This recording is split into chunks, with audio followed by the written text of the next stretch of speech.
Dito sa Papa Dudut Stories, ikaw ay hindi nag-iisa.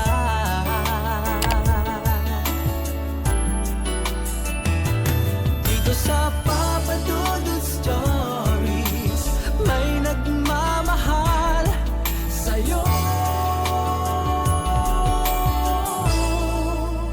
Papa Dudut Stories,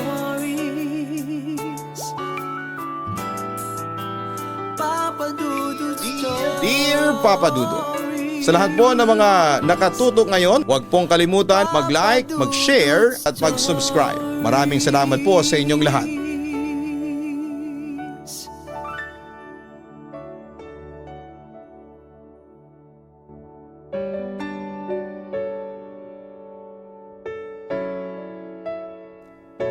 Minsan sa kagustuhan nating maging madali ang mga bagay-bagay, ay nakakalimutan na natin ang pagiging maingat na kadalasan ay siyang nagdadala sa atin sa kapahamakan o pangyayari na siyang magpapabago sa normal nating buhay. Dear Papa Dudut, hello po, you can call me Mariel, hindi ko tunay na pangalan. 25 years old at isang call center agent. Naririnig ko lang ang programa ninyo sa aking mga kasamahan na mahilig sa mga horror stories, and there are times po na napapakinggan ko din po ito during my break sa shift ko. Marami na po akong narinig na kwento sa inyo at ang iba nga po dito ay hindi naman about sa mga multo or anything supernatural. Kaya naman po nagbakasakali din ako na baka mapili po ninyo ang aking liham kung sakaling magbahagi din ako sa inyo ng aking kwento. Hindi po ito tungkol sa mga multo, pero to raise awareness din po, lalo na sa mga kagaya kong mahilig mag-avail ng ride-hailing services. Usually kasi kapag nagbabiyahe ako ay medyo rush hour, kaya naman para makaiwas sa traffic ay nagbubook ako ng motorcycle taxi.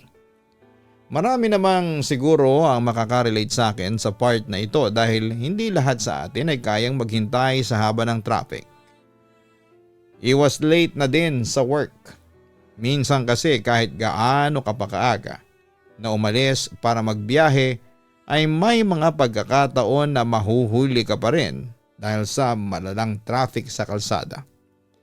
Kahit medyo pricey compared sa usual ride sa jeep or FX ay mas prefer ko din po ito. At naging suki na nga din po ako ng mga ride-hailing apps. Paiba-iba ako ng mga app depende na rin po sa kung may available na rider. May iba kasi na choosy at namimili ng pasahero pero marami naman yung matitino at mababait na mga rider. Pero may iba na masasabing mga mapagsamantala na bukod sa tatagain ka sa presyo ay bigla pang magka-cancel sa'yo. Bagaman at iilan lang naman ang mga ganon ay nakakainis pa din, lalo na kung nagmamadali ka. Hindi naman ako kuripot na pasahero kapag alam kong deserve naman ng nasakyan ko ay nagbibigay ako ng malaking tip, Papa Dudut. Kapag nasa biyahe ay mahilig din po ako makipagkwentuhan kapag madaldal ang driver. Nakakawala din kasi ng pagka-board sa biyahe and at the same time ay nakakatuwang makarinig ng mga kwento nila. Noong una ay wala naman akong problema dito. Kahit na may mga ganong instances until sa dumating yung time na nakilala ko nga si Jerry. Hindi niya tunay na pangalan.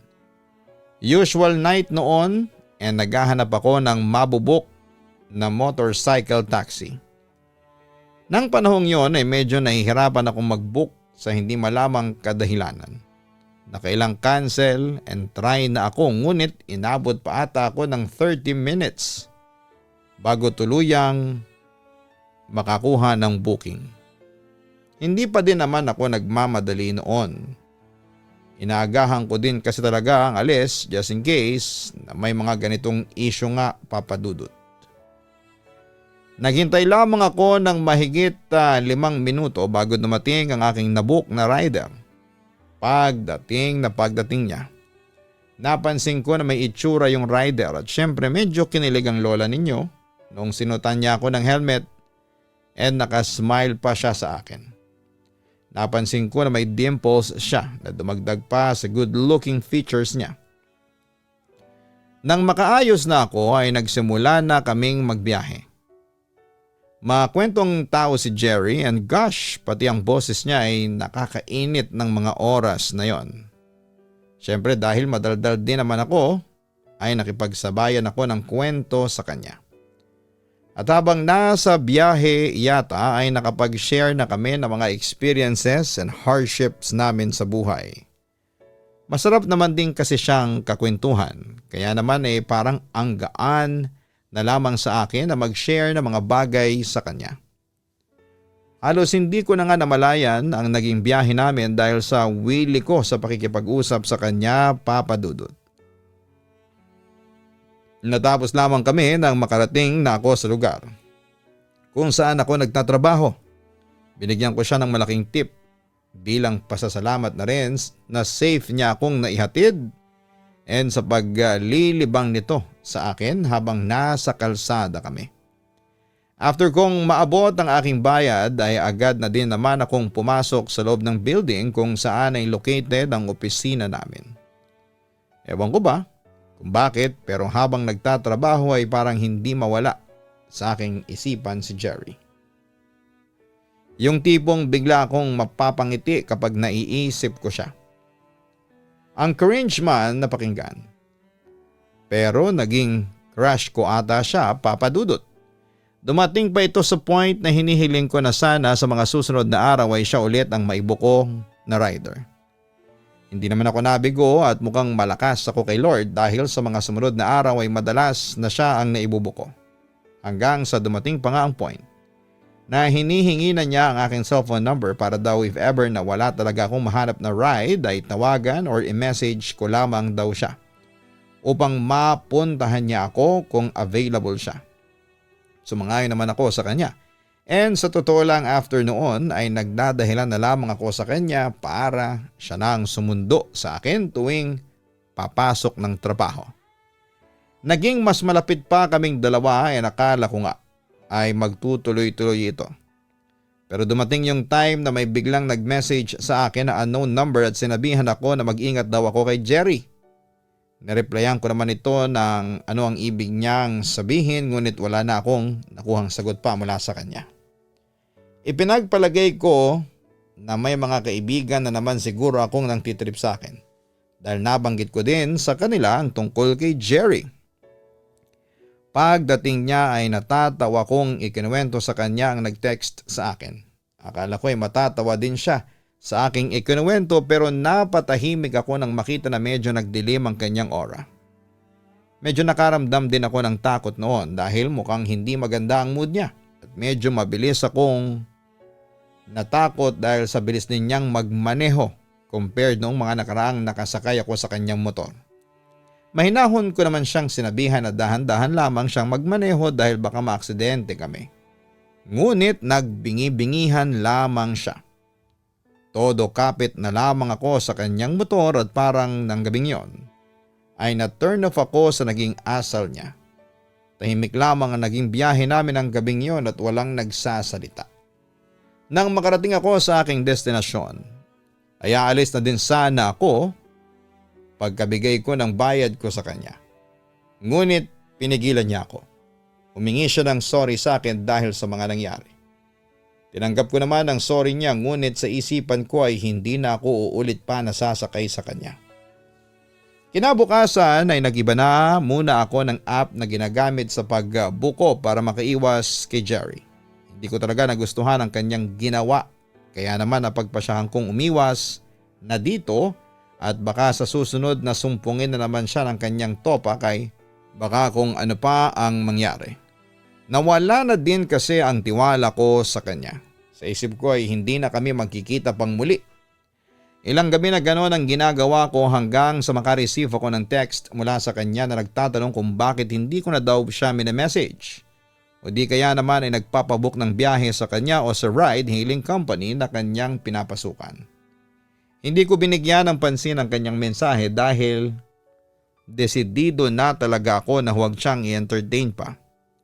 Nagpatuloy ang ganong ginagawa ko dahil medyo matagal na din naman ay naisip ko na naka-move on na si Jerry at hindi na mangungulit pa. Kaya naman laking gulat ko nang pagdating ko sa usual pick-up point ko ay naroon siya na tila ba may hinihintay. Ayoko namang maging asyomera kaya naman pinagpalagay ko na may hinihintay siyang pasahero sa lugar na yon. Ako naman ay naupo muna sa waiting shed habang naghihintay sa nabo kong rider. Muli naman akong nabigla. Nang lapitan ako ni Jerry at bigla itong magtanong kung bakit ko daw siya iniiwasan. Kung yung nangyari daw ba noong nakaraan ay humingi naman na daw siya ng sorry at nangako na hindi na mauulit ang ganon. Tinapat ko naman siya at humingi na rin ng paumanhin dahil wala naman akong balak pa na kunin ang serbisyo niya sa mga susunod pang araw. Nagpumilit naman siya na kahit kausapin ko na lamang daw siya o replyan sa kanyang mga mensahe, ngunit buo na ang desisyon ko noon na hindi na talaga siya kakausapin pa. Nakita ko ang rumihistrong galit sa kanyang mukha at akmang may sasabihin pa sana siya, ngunit dumating na ang binukong rider. Bago umalis ay nakita ko pa ang matatalim na titig sa amin ni Jerry hanggang sa mawala na din siya sa aking paningin. Nagtanong naman ang nabukong rider kung ginugulo daw ba ako ni Jerry. Initian ko lamang siya at hindi na sumagot pa. Wala din kasi ako sa mood na makipagtsikahan dahil sa mga nangyari. Kinabukasan paglabas ko ng building ay napansin ko ang kahawig na motor na ginagamit ni Jerry. Noong una ay nakala ko na kaparehas lamang talaga ito dahil hindi naman imposible ang ganung bagay. Hindi din muna ako noon nag-book ng ride dahil gusto ko muna sanang dumaan sa isang fast food chain at magalmusal. Habang naglalakad ako ay nakaramdam ako ng kakaiba. Alam kong may feeling na may parang may sumusunod at nakamasid sa'yo. Ganon ang pakiramdam ko kahit na wala naman akong naririnig na mga yabag ng paa sa aking likuran. Ilang saglit kong pinakiramdaman ang aking paligid and hindi talaga nawala yung ganong pakiramdam ko. Kaya naman binilisan ko na ang aking paglalakad at naghanap ng lugar na maraming tao. Nang makakita ako ng isang convenience store kung saan ay may mga nakatambay na mga kagaya ko ding call center agent, ay agad akong pumasok dito. Pagpasok ko ay pasimple kong tinignan kung may taong nakasunod sa akin. Pero wala naman, papadudot. Ngunit pagkalipas ng ilang saglit ay nakita ko ang humaharurot na motorsiklo na namataan ko kanina sa labas ng building na aking pinanggalingan. Dito ako kinutuban na maaring si Jerry ang sakay nito at talagang inaabangan niya ako at sinusundan. Kung bakit yon ay hindi ko po alam. Ayoko mag-overthink masyado, pero mas ayoko mang magbaka sakali sa aking kaligtasan. Kaya naman hindi ko na tinuloy ang aking plano at doon na lamang ako nagstay sa convenience store. Nagbook na rin ako ng aking masasakyan at doon na naghintay. Mga ilang minuto din ang lumipas bago dumating ang naibook ko at pagkaandar nito ay nadaanan namin ang isang eskinita malapit doon sa aking pinagtambayan. Dito ay nakita ko si Jerry na nakasandal sa kanyang motorsiklo. Nakasunod ng tingin habang papalayo ako sa lugar na yon, papadudot. Hindi mawala sa isipan ko ang mga bagay na yon. Sa buong biyahe ko, parang lumulutang ang aking isipan sa isiping paano pala kung hindi ako nakinig sa instinct ko at tumuloy ako sa unang plano ko. Ano kaya ang posibleng nangyari sa akin? Wala ako sa sarili ko noon at nagulat na lamang ako nang tapikin ako ni kuyang nasakyan ko upang sabihin na kanina pa kaming naroroon sa pin location of drop-off ko. Humingi naman akong pamanhin dito bago inabot ang bayad sa kanya. Pagkapasok ko sa aming bahay ay parang doon lamang napanatag ang aking kalooban. Gising na ang aking mama at kasalukuyang naghahanda ng almusal. Mukhang napansin nito ang aking pagkakabalisa. Kaya naman lumapit siya sa akin at tinanong kung may gumugulo ba sa aking isipan. Naggalangan pa ako noong una na magkwento sa kanya pero later on ay nagpa siya din po akong magsabi ng aking isipin. Ikinuwento ko sa kanya, Papa Dudut, ang lahat at maging siya ay nabahala. Ayon kay Mama ay posible daw na inistok ako ni Jerry kaya naman magdoble ingat ako. Binili na ni Mama ang nakababata kong kapatid na lalaki. Tuwing mag-aabang daw ako ng masasakyan na ihatid ako nito at huwag iiwanan hanggat hindi nakakasiguradong ligtas akong nakaalis na. Sa opisina naman daw ay huwag daw akong lalabas ng mag-isa. Magpasama daw ako sa aking mga kaibigan kung kinakailangan. Tumango lamang ako noon kay Mama. Nang yakagin na ako ni Mama na mag-almusal ay sumunod na rin ako sa kanila. Bago kami makarating sa lamesa ay narinig ko ang pagtunog ng aking phone, tanda ng may nag-message dito. Hindi ko naman agad yon tinignan dahil nakaramdam din ako ng gutom. Habang kumakain kami ay panay ang tunog ng aking phone kaya naman medyo na-curious tuloy ako sa kung sino-sino ang nagme-message sa akin. Nang makatapos na ako sa pag-aalmusal at makapag-asikaso na rin ng phone ay tumambad sa akin ang sandamakmak na mga mensahe. Mga mensahe para kay Jerry. May pagbabanta ang mga ito na siyang ikinakatakot ko. Nakalagay din dito na nahulog pala ang loob niya sa akin. Kaya naman noong hindi ko na siya pinapansin ay palagi lamang daw siyang nakatanaw sa akin sa malayo. Ang huli niyang mensahe sa akin ay mag-ingat daw ako sa kalsada at baka ay bigla akong maaksidente na lamang. Pakiramdam ko tuloy ay may balak itong hindi maganda sa akin. Agad kong blinak ang kanyang numero at hindi ko naman agad binura ang kanyang mga mensahe dahil plano kong i-report ito sa mga kinakaukulan. Hindi na rin kasi tama ang ginagawa niyang pangaharas sa akin. Lalo pa nga at wala naman akong ginagawang atraso dito. Hindi na rin naman ako makatulog noon kaya naman kinabukasan ay muli ang aking mama ay nagpasama sa aming barangay.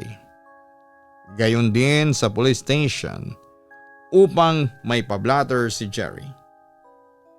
Maganda na yung sigurado upang hindi niya magawa ang anumang pinaplano niya sa akin. Pagdating sa barangay at sa police station ay may mga tinanong lamang sila sa akin. Ipinakita ko din ang mga mensahe sa akin ni Jerry. Nangako naman ang pulisya na agad silang mag-iimbestiga. Pinayuhan din nila ako.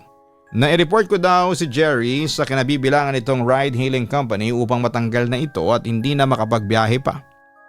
Medyo napanatag naman ang aking kalooban matapos sa mga ginawa kong aksyon.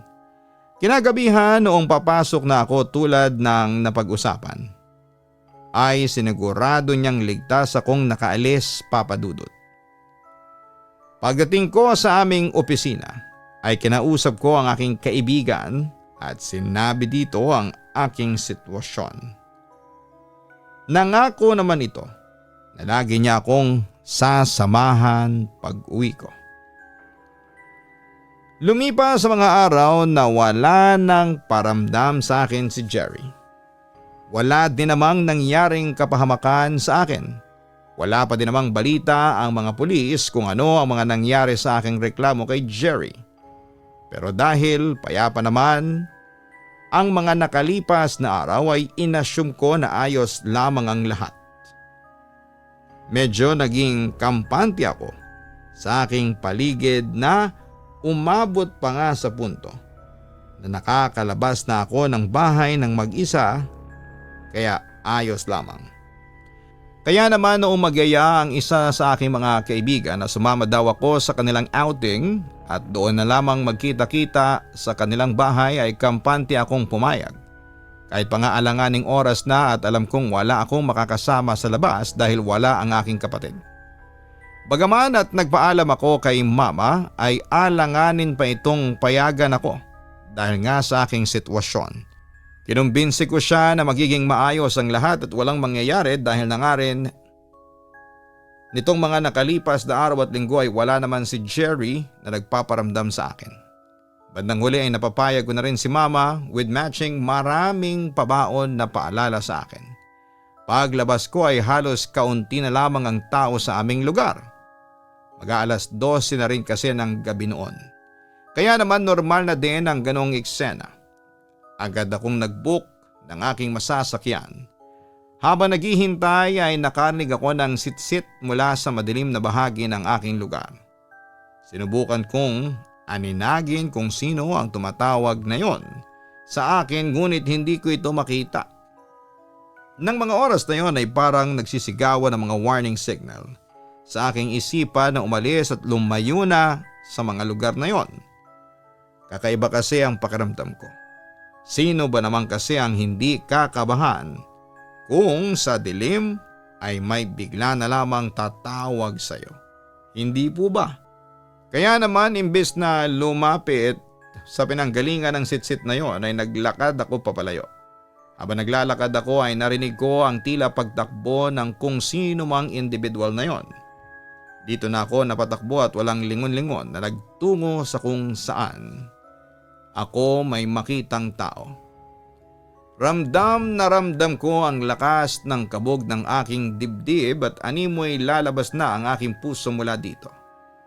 Hindi naman ako makabalik sa amin dahil siguradong bago ako makarating doon ay maabutan ako ng humahabol sa akin. Sakto naman na nakasalubong ko ang rider na siyang naibuko. Nagulat pa ito nang hinarang ko siya at nagpakilala naman ako dito na ako yung customer niya. Nagmamadali ko siyang inutusan na umalis na kami sa lugar na yon at mukhang naramdaman naman niya ang aking pagmamadali at walang tanong-tanong na pinaandar ang kanyang motorsiklo. Halos hindi ko na nga naisuot ang helmet na inabot niya sa akin at maging siya hindi na rin ito naalintana. Paglingon ko ay nakita ko na may nakatayong isang matangkad na babae sa lugar na aking pinanggalingan. Nakita ko pa na may kumikinang ang hawak nito na sa tingin ko ay isang kutsilyo. Kahit malayo na kami sa lugar, sobra pa din ang kabog ng aking dibdib at para na akong maiiyak sa mga nangyayari. Mabuti na lamang at walang bantay sa kalsada ng mga oras na yon, kaya naman kahit na walang helmet ay hindi nahuli si Kuyang Rider. Humingi ako sa kanya ng paumanhin pagkababa sa aking destinasyon. Hindi naman niya ako sinisi at ayos lamang daw yon dahil nakita din pala niya ang figurang sumusunod sa akin. Kaya naman hindi na rin daw siya nagtanong at agad nang pinatakbo ang kanyang motorsiklo. Maging siya daw ay kabado rin, lalo pa nga at nakita niyang may hawak na kutsilyo ang humahabol sa akin. Upang makabawi sa kanya ay binigyan ko na lamang siya ng malaking tip, Papa Dudut. Pagkapasok ko sa bahay ng aking kaibigan ay doon ako nakapag-breakdown. Nataranta naman ang mga ito at aligagang nagtanong kung ano raw ba ang problema ko. Dito ay ikinuwento ko sa kanila ang nangyari maging ang kapahamakan na muntik nang mangyari sa akin. Napagalitan pa nga nila ako at sinabihan na dapat daw ay sa police station na ako dumiretso. Dahil dito ay hindi natuloy ang aming galat na uwi kami sa pagpunta sa police station. Tulad ng unang sinabi nila sa akin ay gagawin daw nila ang kanilang makakaya upang mahuli ang kung sino mang individual na gumugulo sa akin.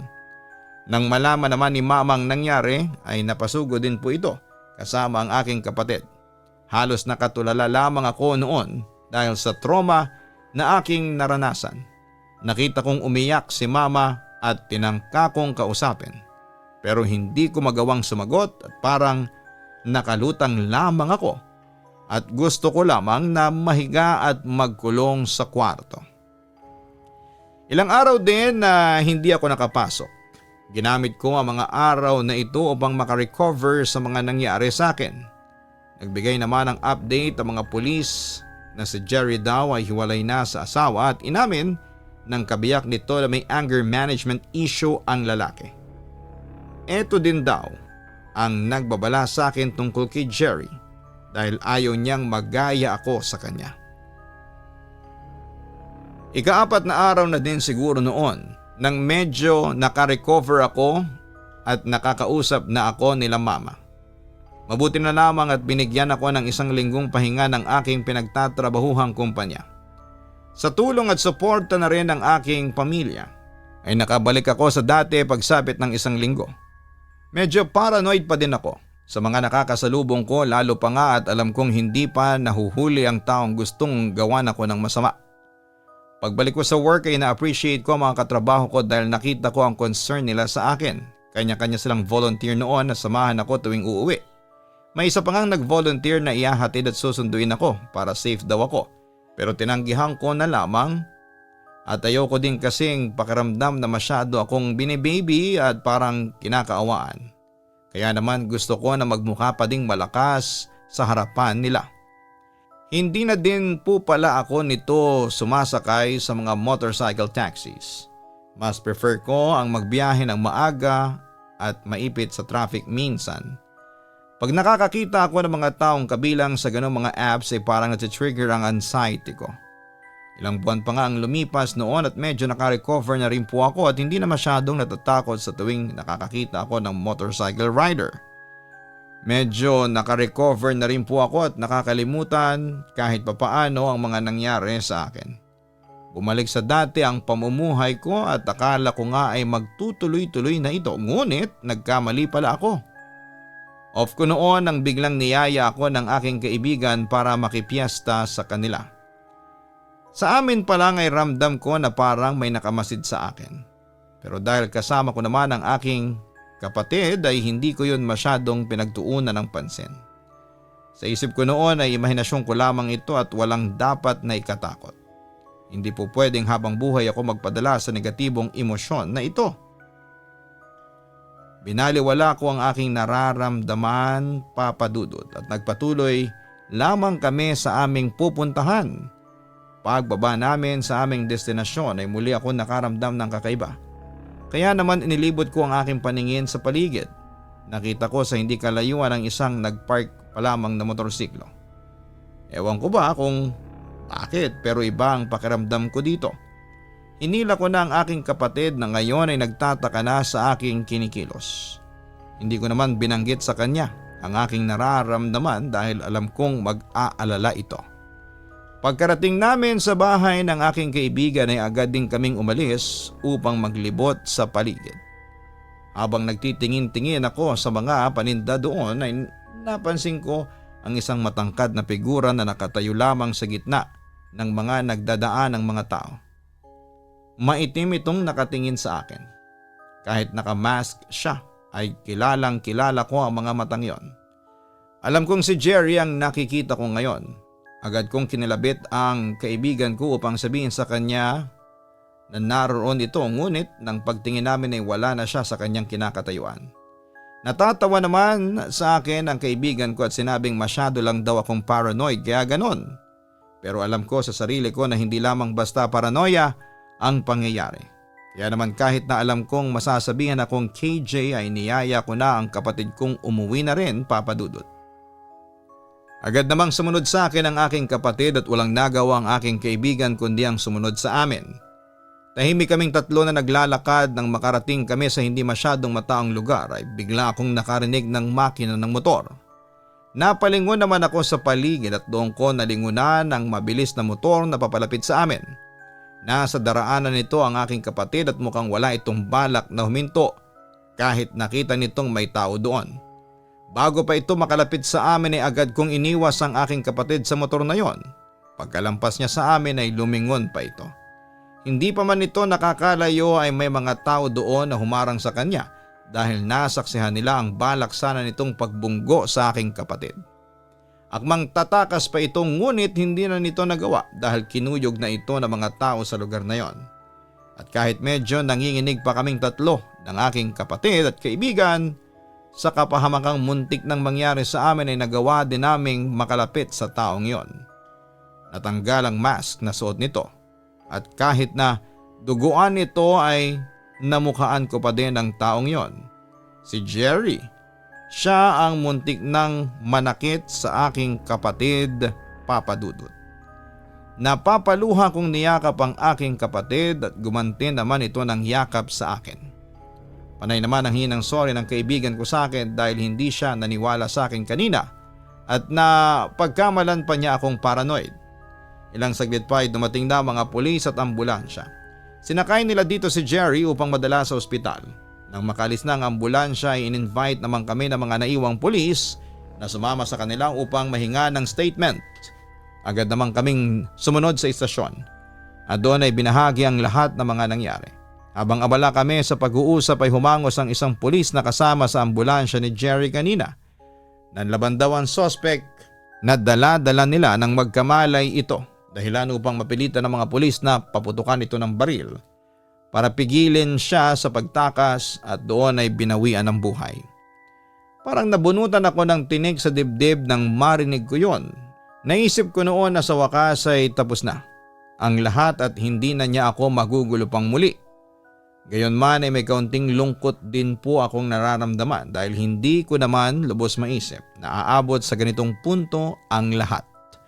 Hanggang ngayon, Papa Dudut, ay hindi ko pa rin po magawang sumakay muli ng mga motorcycle taxis. May mga pagkakataon kasi na naiisip ko pa rin ang mga nangyari kay Jerry at natatakot ako na maulit ito. Sa ngayon po ay nagpundar na lamang kami ng aking pamilya ng sarili naming motorsiklo at ito na ang ginagamit ko kapag papasok ako sa trabaho. Hanggang dito na lamang po ang aking liham, Papa Dudut. Maraming salamat po sa inyong panahon. Nabasahin ang aking liham and more power po sa inyong programa. Lubos na gumagalang, Mariel. Hindi masama ang maging palakaibigan o magtiwala sa ating mga nakakasalamuhang mga individual. Ngunit huwag sana nating kalimutan ang laging tandaan na minsan ay may mga tao na nakakayang samantalahin ang tiwalang ibinibigay natin sa kanila upang magulo ang ating buhay.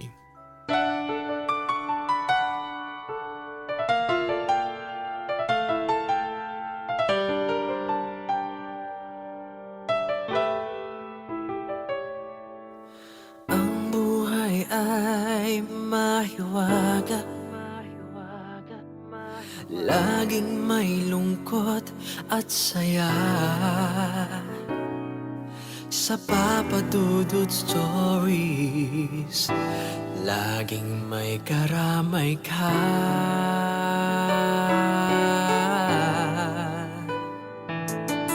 Mga problemang kaibigan, dito ay pakikinggan ka. Sa Papa Dudut Stories, kami ay iyong kasama.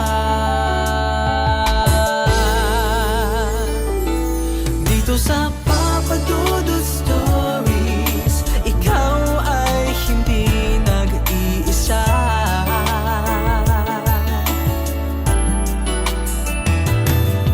Sa Papa Dudut Stories, may nagmamahal sa'yo.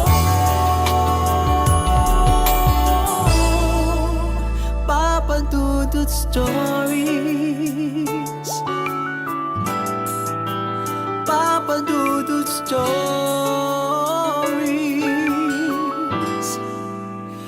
Papa Dudut Stories.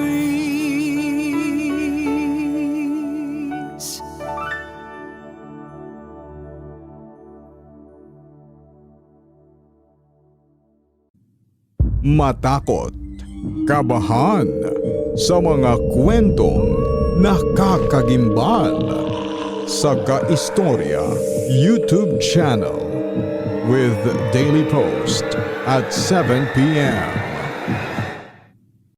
Dito sa